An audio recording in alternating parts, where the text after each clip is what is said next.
Bonjour et bonsoir à la fois, tant il est vrai que vous nous regardez parfois dans la journée, parfois dans la soirée, parfois aussi dans la nuit. Il n'y a pas d'heure pour faire de la bonne cuisine, Jacqueline. Ah, j'espère. Oui. Jacqueline Rosset, d'Artreil à Moncheran, 5e fois. 5e émission. L'abonnement continue. Et ben voilà. Hein, avec beaucoup de joie. Allez, merci une fois de plus de nous recevoir. Pourquoi? Merci aussi, Jean-Claude. Ben, on va faire un bon petit menu, j'espère. Allez, alors, j'écoute. je vous l'énonce. Oui. Un feuilleté d'asperges vertes et morilles. C'est bientôt la saison des asperges, donc on est... Oui, ça prend un peu va se d'avance. faire, voilà. Hein? Parisienne de filet de porc à la Micheline. Micheline, Tagliatelle. qu'est-ce que c'est qu'une Micheline? Attendez, en France, c'était un petit train. Ah, là. ça vient de la Dans famille. le cinéma, hein. c'était les jambes de Martine, les cuisses de Martine et toute la Micheline. Oui. Bon, d'accord. Cette fois, c'est une Micheline dame. Ah bon, d'accord. Voilà. Ça va être très bon. Et tagliatelle fraîche, Oui. chiffonnade de légumes et sabayon au Gewürztraminer. Vous allez un petit tour en Alsace pour le dessert. Ça vaut la Voilà, peine? oui. Hein? Eh bien, on va commencer tout de suite donc par notre entrée voilà, qui est, on le feuilleté rappelle, d'asperges vertes et morilles. Alors voilà, j'ai pris des abaisses de pâte feuilletée. Alors là, j'ai fait un rectangle, hein, parce que ce sera une bonne entrée assez copieuse. On peut faire des plus petits, soit on peut acheter carrément le vol au vent, déjà fait, juste le chauffer au dernier moment. On peut faire soi-même des cercles avec des emporte-pièces ou une tasse, après une tasse plus petite, etc. Et là, j'ai fait avec des rectangles qu'on va juste badigeonner de blanc et jaune d'œuf. Hein. Voilà.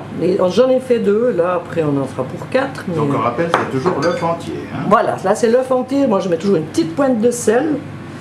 Comme ça donne déjà du goût. Et là on va faire un petit rebord. Juste comme ça. On va rabattre dans le coin. Voilà, hein, on fait juste de tourner là. Voilà, et comme c'est pas assez long, on en reprend un. Ça pose pas de problème, ça se voit pas après la cuisson. Non, non, Hein? du tout. Là, et on coupe. Et on retourne juste le coin. Ah, voilà, un pour petit faire un décor, joli comme ça. petit. Voilà. Un petit Et nœud. pas oublier de piquer la pâte, pas que ça gonfle de trop. Hein. D'accord. Voilà, et on met dans sur une plaque. Ensuite, on ferait la même chose avec l'autre. D'accord. Et puis ça, on va mettre pour le dessus.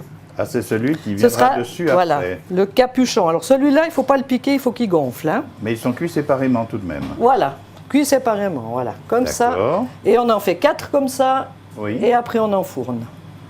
Alors on va au four, c'est terminé. Voilà, on va regarder ce que ça donne quand ça a été au four et quand on le ressort du four, combien de temps? Alors il faut laisser, moi je dirais, la pâte feuilletée, il faut la contrôler. Hein. Oui. Je mets 180 degrés le four préchauffé et 5 à 10 minutes. Donc il faut de temps en temps aller le contrôler, on s'en est sûr. Hein. C'est vite noir. Ça dépend des fours. Alors voilà. c'est Le plus moment sûr. de nous présenter maintenant, Jacqueline, Les feuilletés que je vais sortir qui du sont four. sortis du four. Voilà. J'ai sorti les feuilletés.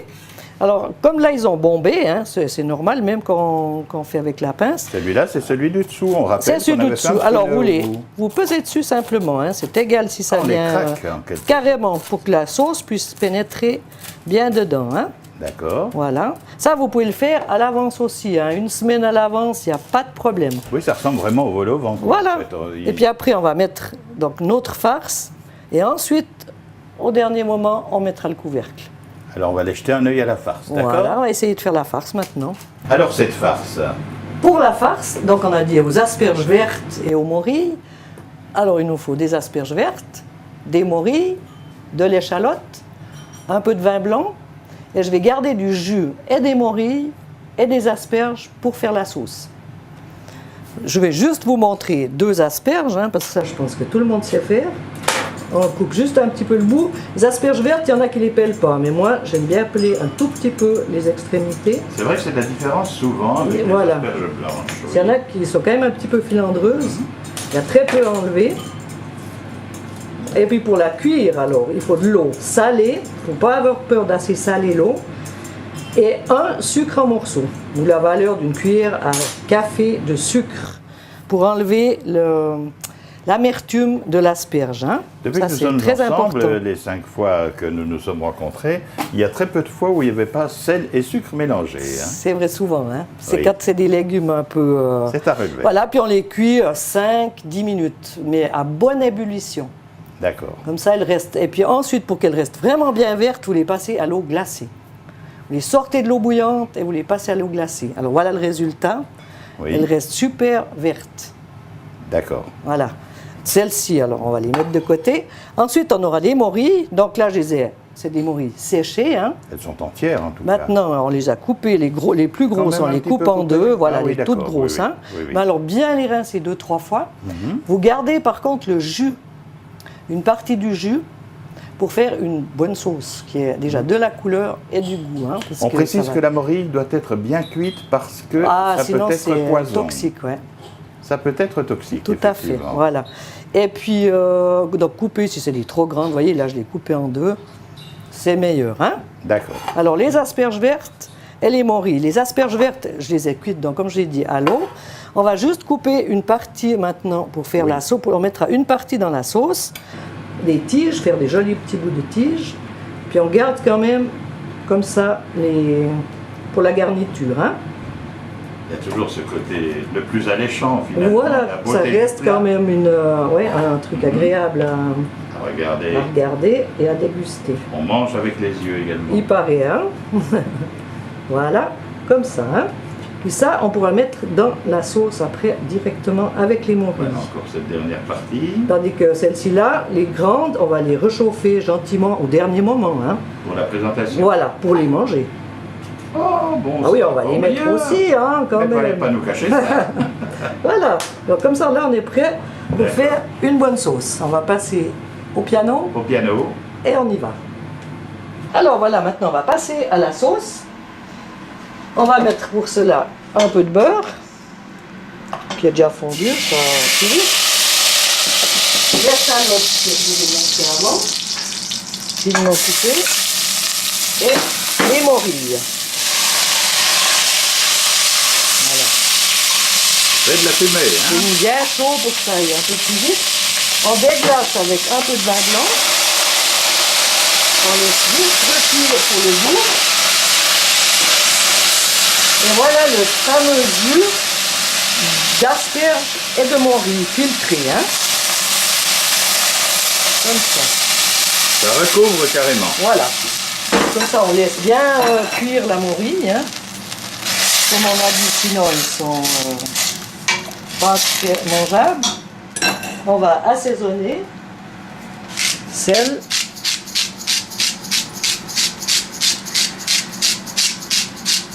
Alors là, je ne mettrai pas de sucre. Hein. Il y aura déjà le petit peu de sucre du jus des asperges. Il a été mis tout à l'heure, Voilà. effectivement. Le poivre du moulin.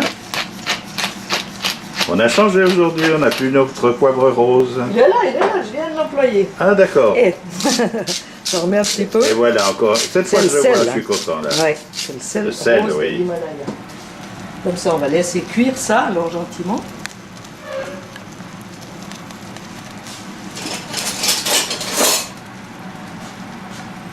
Ça prend peu de temps, en fait. Vous voyez, il faut quand même que ça cuise la morille. Hein. On va laisser 5 minutes cuire tranquillement. Hein. Alors, les morilles cuisent depuis une bonne 5 minutes. Hein. Ça a un petit peu éliminé le jus. Maintenant, on peut lier avec... Donc ça, c'est toujours le jus de l'asperge et de la morille. J'ai juste mis une cuillère à soupe de farine. Et là, on va pouvoir lier. Hein. Comme ça, ça va donner juste ce qu'il faut. Vous voyez, la couleur, elle vient quand même brune avec le jus de la morille. Sinon, vous auriez une sauce toute blanche. Puis vu qu'on va rajouter de la crème, ça va donner un joli aspect. Ce n'est donc pas la même sauce que la croûte aux morilles, hein. Non, je crois que c'est... Ça irait aussi. Là, il y a le jus de l'asperge qui donne un petit goût spécial. Un petit goût Voilà, supplémentaire, ouais. oui. Mais c'est vrai qu'on peut faire une sauce aux morilles. Par contre, pour les morilles, jamais mettre d'ail. Ah, ça c'est une bonne Jamais indication. hailler une sauce aux morilles. C'est juste l'horreur. Hein. Ça oxyde encore plus la morille. Bon, là, on laisse bien juste réduire un petit peu, hein, que la farine ait le temps de prendre. Et ensuite, on va crémer et ajouter les petites, pas les poils d'asperges, mais justement les queues. Hein. Alors, toujours la même question, qu'est-ce qu'on peut faire à l'avance? Tout. Alors là, absolument tout. Là, vous pouvez réchauffer la sauce une fois qu'elle est finie. Vous pouvez même la recuire, il n'y a pas de problème. Vous pouvez préparer le feuilleté à l'avance, les asperges à l'avance, absolument tout. Vous avez des visites, c'est de nouveau hyper pratique. Là, vous mettez un bon décilitre de crème, 35% toujours. Hein. Et comme ça donne onctueux. Et il ne faut pas que ça soit trop épais non plus, hein, vu que il va y avoir le feuilleté. Et au dernier moment, quand ça recuit, on ajoute les asperges vertes. Les petites queues Voilà, que vous avez coupées en gardant le reste pour la décoration tout à l'heure. Voilà. Et la sauce est prête. Et alors les asperges ne doivent pas cuire très longtemps là. Non, c'est pas nécessaire. Voilà. Voilà, alors on arrête Et on arrête le feu. tout et on va dresser tout à l'heure. Voilà. Nous allons faire le montage de l'entrée. Donc les feuilletés qu'on a cuits séparément, comme je vous ai dit, vous pouvez le faire à l'avance. Donc là, on a bien rabattu tout ce qui est de la pâte. On va mettre la sauce dedans. Pardon. Alors, un peu de morille, la sauce au morille. Et il y a aussi les petits bouts d'asperges. Hein. Bien sûr, puisqu'on les avait mises dedans au dernier moment. Là. Et puis on met un peu de jus quand même pour que ça soit sympathique. Oui. Ensuite, en travers, on va mettre 3 asperges vertes entières, hein, juste comme ça. Et on recouvre. Pour donner un petit peu de couleur, on va juste mettre un peu de paprika sur les bords. Et voilà, une superbe entrée. On va faire la deuxième, la même chose pour vous montrer. S'il y a des petits mangeurs, vous pouvez mettre moins dedans. Vous pouvez faire des plus petits ronds, hein, des ronds au lieu des carrés.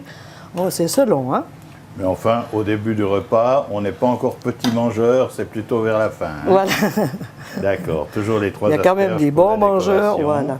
Alors ceux qui n'aiment pas les asperges, vous pouvez faire qu'au morilles. Ceux qui ne veulent pas les morilles, vous pouvez faire qu'aux asperges. Et là, on a là, vous avez toutes les possibilités. Vertes au morilles. Au morilles. Alors là, on va faire le plat de résistance, donc les parisiennes de filet de porc à la Micheline. Pour cela, on prend évidemment, du filet de porc. On va de nouveau le couper très fin. Hein. On va faire des toutes petites tranches parce que ça va faire un gratin si on veut, un gratin de viande. C'est presque de la charbonnade. Oui, on peut presque dire ça. Alors des toutes petites tranches, on va en faire 4 hein, déjà pour vous montrer. Voilà. Très fin, on ne va pas les taper, hein, on va les laisser telles quelles. Et on va faire comme une tranche panée, donc de la farine, un œuf entier, moutarde, sel et poivre, parce que comme ça on n'a pas besoin de redonner d'assaisonnement. Et la panure. On passe d'abord dans la farine, bien enlevée, pas que ça soit trop épais, dans l'œuf. Et il faut toujours enlever un peu l'excédent. Hein. Il y a toujours un peu de moutarde là dans le... Et alors j'ai dit, hein, ouais, moutarde. C'est le truc à Jacqueline. Ça. Voilà, ça tient en plus la panure, ça empêche qu'elle se... Et ça donne un bon goût. Voilà, hein, on fait comme ça. Sinon on emploie 2 œufs pour... la panure maintenant. 3 tranches de viande, voilà. On va en faire 4, hein. Oui. Mais là on va remplir tout le plat après. Et pour vous montrer, on va en faire 4. En fait, on compte combien de tranches comme ça par personne? Moi, je dis 2 tranches pour les petits mangeurs et 3 tranches, parce que ça va être quand même assez copieux, vu qu'il va y avoir les champignons de Paris frais et de la crème. Hein. Oui, puis il y a une belle entrée aussi. Voilà, alors si on compte l'entrée, on va dire 2 par personne. D'ailleurs, l'entrée, on va voir dans un instant le montage de l'entrée. Et puis là, alors on aura droit après les champignons de Paris frais. Voilà, ils ont été préparés. Alors là, ceux-là, je les ai préparés, donc il ne faut surtout pas les mettre sous l'eau hein, quand ils sont frais. Là. On les pèle. Oui. On enlève justement à cause du petit sable qu'il peut y avoir. Oui, jamais un champignon sous l'eau. Hein, jamais. Il faut le rappeler. Voilà, oui. Et puis juste les émincer. Et voilà, on ne les cuit pas rien avant, on les laisse comme ça. D'accord. Hein? Alors maintenant, on va juste retirer la viande, c'est tout, et la retire très rapidement. Alors on se retrouve au piano. Voilà, juste pour retirer la viande. Alors là, vous mettez simplement de l'huile.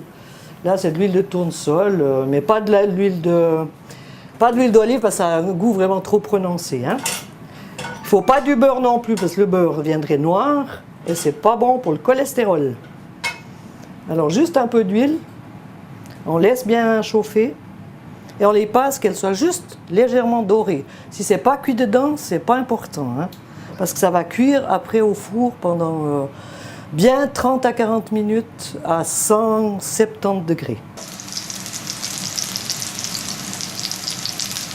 Un joli petit bruit, sympathique. Donc la viande ne doit pas cuire en principe. Non, pas tout.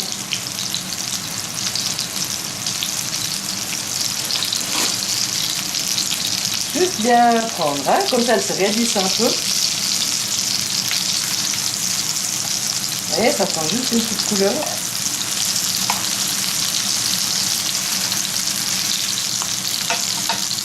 Et ça va suffire. Les deux côtés. Et ensuite, on va tout ça mettre dans le plat gratin. Voilà, ça n'a pris que 1 minute 30 à Voilà, peu près. très très rapide. Et on peut arrêter. Et on va dresser le plat à gratin. Alors voilà les tranches légèrement rôties. Et on les dresse dans le petit plat. Bon, alors le plat gratin, vous prenez la grandeur que vous voulez. Si vous voulez faire pour 6 personnes, ou pour 10 personnes, ou pour 2 personnes.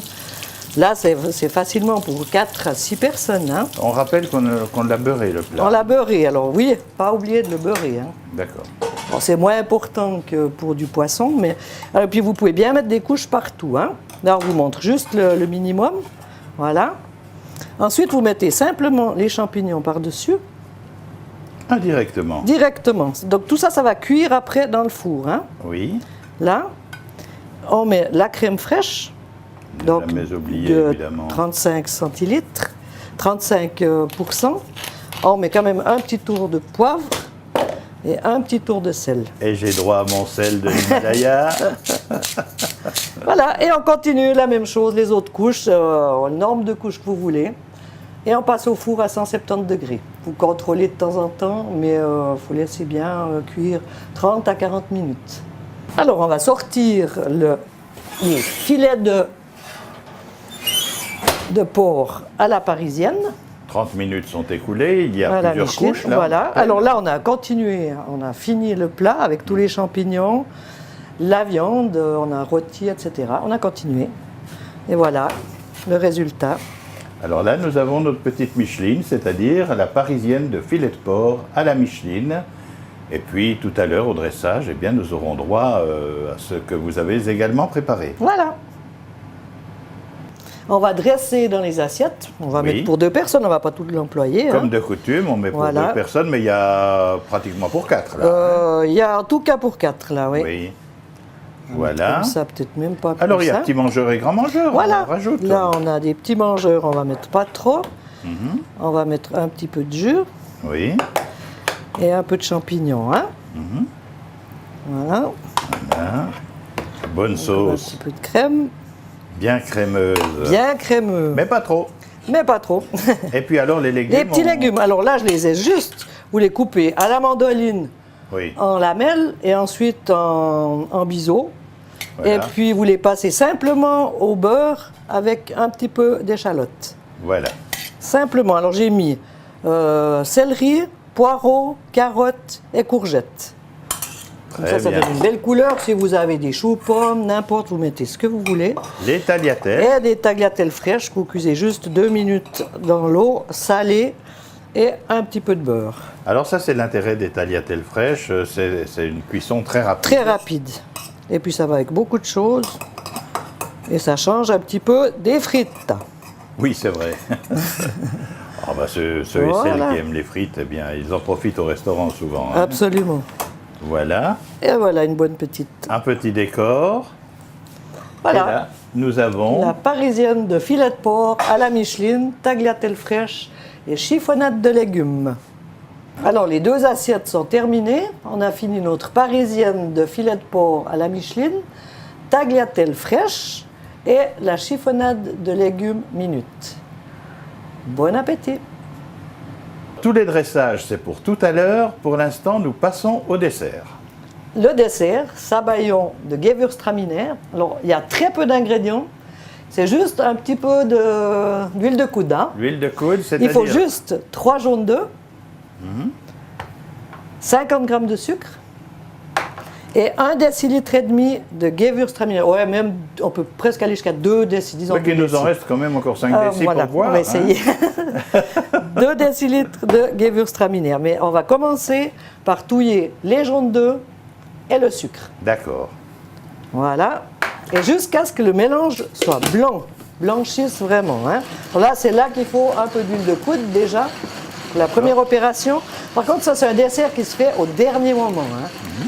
On ne peut pas le faire 1 heure avant ou 2 heures avant. C'est vraiment au dernier moment. Voilà.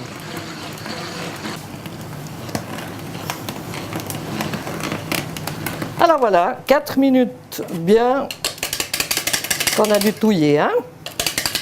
Le mélange doit être blanc et mousseux. Et là, on va le mettre dans un récipient assez fin, parce qu'il doit quand même bien chauffer au bain-marie. Hein. On va passer ça au bain-marie. Un beau mélange. Un sabayon, c'est une très vieille recette. C'est un dessert qui est très vieux et qui revient vraiment à la mode. Mais c'est un dessert qu'il faut faire au dernier moment. Alors ça, vous ne pouvez pas le faire 1 heure ou 2 avant. Hein. Voilà. Vous ajoutez les 2 décilitres de Gewürztraminer et on passe directement à la casserole, au bain-marie. Ouais. Alors là, il y a 4 minutes environ que je touille. On voit que le mélange devient bien mousseux. Il a augmenté, il a doublé de volume et ça va être tout de suite prêt. Il ne faut pas non plus qu'il soit dur, hein. C'est quand même une mousse très légère. Alors ça, on peut le préparer. Là, je l'ai fait au Gewürztraminer. On peut le faire au Grand Marnier, on peut le faire au rhum, on peut le faire au cognac. C'est selon, hein. Voilà. Alors là, on va passer dans la... Pour les mettre maintenant dans les petites tasses. C'est très chaud, il faut faire attention, hein. Voilà, le mélange tient bien. Vous voyez, il est bien mousseux, il tient bien. Alors, ce qui va bien, c'est de mettre dans des verres. Ou vous pouvez mettre dans des tasses à renverser, par exemple. On verse dans les petites coupelles. Ça se mange, on peut dire, ça se boit ou ça se mange. Quand même tiède, hein. C'est un petit dessert qui est rapicolant. Et on en a là facilement pour 4 personnes, avec les quantités que je vous ai données. Hein. Il y en a même bien assez, voilà. Voilà, c'était la 5e visite ici à la Treille à Moncheron chez Jacqueline Rosset. On rappelle quand même le menu que nous avons dégusté avec une joie formidable et que nous avons vu faire en réalité. Alors, feuilleté d'asperges vertes aux morilles, Oui. parisienne de filet de porc à la Micheline, tagliatelle fraîche, chiffonnade de légumes et sabayon de Gewürztraminer. Voilà. Et puis, on vous souhaite de pouvoir le refaire chez vous maintenant, c'est intéressant. Et si vous avez besoin de conseils, vous savez où téléphoner. De toute façon, il n'y a pas trop de problème. N'oubliez pas, le 14 février, c'est la Saint-Valentin. On le fête à la Treille aussi, bien sûr. On le fête partout. Et en tout cas, nous vous souhaitons les plaisirs de l'estomac, ceux du cœur et ceux de l'amitié que nous partageons avec vous régulièrement, chaque jour et chaque heure sur TV Mosaïque. Le menu est là, il est affiché. C'est velouté de carottes à la coriandre, feuilleté d'asperges vertes, parfait de foie gras de volaille et son chutney d'oignon. On l'a déjà fait. On l'a fait. Hein? Ainsi que Tourne le d'eau, carotte. sauce truffe, croquettes, déclinaison de foie Déclinaison de glace oui, maison. si possible, pas trop, parce qu'après, il doit se passer des choses. Le 14 février. Bonne Merci, fête à tous Jacqueline. les amoureux, en tout cas. Ah, oui, d'accord. On vous Merci aime. aussi. Au revoir. Au revoir.